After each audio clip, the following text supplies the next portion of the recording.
Hello, how you doing? It's Phil Thatch, and today I'm going to be showing you some photographs I made using the Raynox DCR-250. What in the world is a Raynox DCR-250? Well, let me show you. Comes in this box, and this case is in the box. And inside there is this little doodad, which has a plastic front cap and rear cap on it. And it's just a lens. It's a magnifying lens. And you can take that lens. It also comes with this, which you can screw it onto. And with this, you can clip it onto various lenses with a filter thread from 52 to 67 millimeters. You just squeeze this, put it on the filter thread, let it out, and it has some areas that will pretty well hold it onto a lens. But I decided not to do that. Today I'm going to be using my new OM system 40 to 150, which has a 0.41 magnification. So it can almost do macro. As a matter of fact, I'll show you a picture on the screen now of a butterfly that I made with this by itself. Now butterflies are big, so you don't need a true macro lens, but I wanted to do some smaller creatures with this setup, so I added the Raynox DCR-250. And instead of using this clip-on thing, which as you can see would have worked just fine, I bought some step down rings. You've probably heard of step up rings where you can put a filter that's larger than your front filter thread, but these are step down rings, and I had to buy two to make it work. These threads on the back of the DCR-250 are 43 millimeters. The first step down ring I bought was a 46 to 43. So let's get that screwed on there. So now the back of the DCR-250 is 46 millimeters, and this is cool because if you have the OM system 60 millimeter macro, this will allow it to screw right on that macro lens. And a lot of people use these DCR-250s on a macro lens, a lens that already does full macro, but today we're going to be using it on a lens that does not do full macro. So this lens has a 62 millimeter filter thread, and what I have here is a 62. Let's get that screwed on there. 62 to 46. And on here I have the 43 to 46, so they should link right up. And now I have a very unusual looking setup, but one that works really well for macro photography. I came home 3 nights ago after work and put this together for the first time, and I have a little bed of zinnias out front of the house, and I made some shots for just a few minutes that night.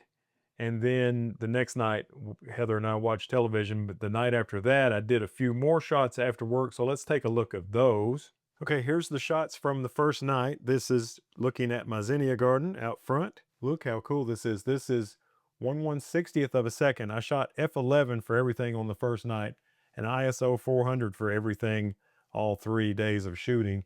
This is 150 millimeters, and I've got the Raynox DCR-250 on there, and just as close as I can get, this little creature is tiny. According to Google image search, this little creature, this tiny, tiny little creature, is a jumping plant louse. Here's a leaf hopper, and it is on a petal of a zinnia flower that has opened up. Looks really beautiful. It's another shot at 1/160th f11, 150 millimeters, ISO 400. I believe I had my flash power at either 1/16th or 1/32nd on all of these shots. Just however much light I found out that I needed, I would adjust the flash to adjust the exposure. This little cutie is a weevil, and this is on a leaf of a zinnia with a flower in the background. Just love the way this turned out. Same settings, 150 millimeters, 1/160th of a second, f11, and ISO 400. Really like this one. As a matter of fact, I took this one and put it on social media. I cropped it to 4:5 for social media, but on YouTube, I like to present my pictures 16:9. Here's a shot from the second night of photography. All the settings in these are the same, except for I've increased my aperture or shrunk my aperture from f11 to f14.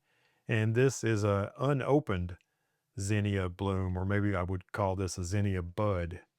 Here's another leaf hopper. I did a better job, I think, on this one, getting the eye nice and sharp, which is the most important part, especially when you have such a tiny, tiny depth of field. If only one thing on your subject is going to be in focus, it needs to be the eye. And this is even at f14, still just a tiny depth of field. That's just how macro photography works. And that's why so many people focus stack. But I like to try to get everything in one shot. This is some sort of mosquito, and it was upside down under the leaf of a zinnia plant, and I decided to present it to you upside down. It's another shot with the same settings: 150 millimeters, 1/160th, f14, and ISO 400. And I thought it turned out nice. The eye is nice and sharp. Unfortunately, two of its legs are in front of the eye, so you can't quite get the impact of the sharp eye, but it's sharp, I promise. This thing is super, super tiny. This is a lace bug with the exact same settings as my previous shots. I'm still at f14. Look how tiny that little thing is. And this is the eye right here. And I took a number of shots just moving the camera back and forth, setting everything to its maximum and moving the camera back and forth, leaning closer and leaning further away until the creature looked sharp, and then I would shoot. And sometimes I would miss it, but on this particular shot, I bagged it.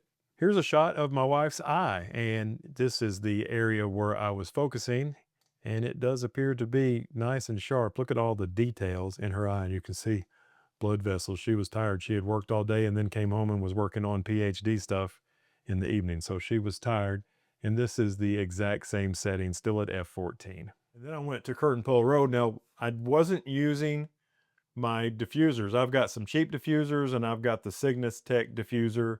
And for some reason, that first night I took some pictures and I said, man, these look good without a diffuser. I was also using my flash, my Godox V350 flash on all these. And I thought it looked good in the Zinnia garden without a diffuser. So I went down to my Curtain Pole Road place and I still didn't use a diffuser, and that was a mistake. The pictures look way too harsh. These pictures would look much better if I used a diffuser to soften the light. I'm here at the Curtain Pole Road area of the Tennessee River Park and its famous blue handrail, which is a fantastic place to find creatures. They'll be walking right along the top of this handrail, and you can rest your camera on the handrail, which I don't mind scratching up the Raynox DCR-250, and you can get photographs of little creatures along this thing. It's really cool. Now I'm at the blue handrail at Curtain Pole Road, and this is a white-backed plant hopper, so Google image lookup says. And I'm at 75 millimeters for this shot, not 150.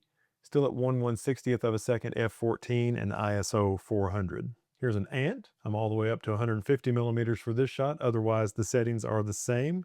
Just trying to get the eye sharp. And again, I'm not pressing autofocus or moving autofocus. I'm moving the camera. I'm setting everything to its maximum and moving the whole camera until the subject is in focus, and then firing the shot. Here's a jumping spider with the exact same settings. I'm still at f14. Such a cute little guy.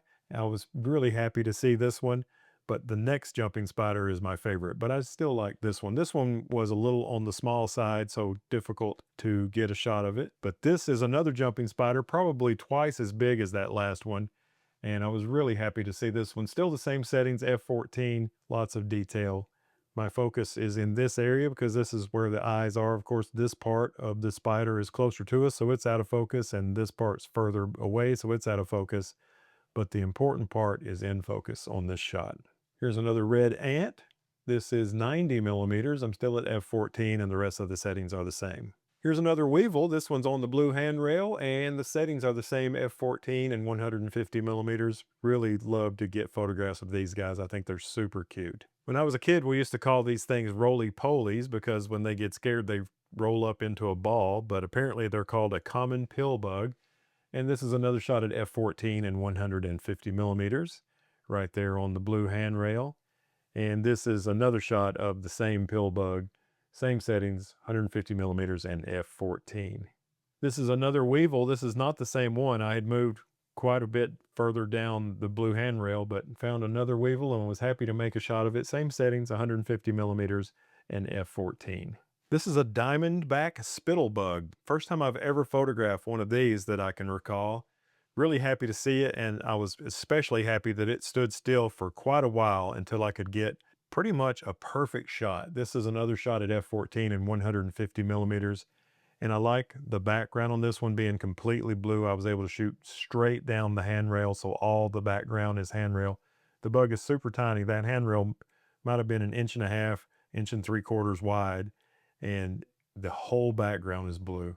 This is an oak leaf tear moth. Very, very tiny, just incredibly tiny. This was on the side of the handrail, not the top of the handrail. And this is 40 millimeters. For some reason, I shot this at 40 millimeters. I zoomed the lens the wrong way, but I'm still happy with the shot at f14.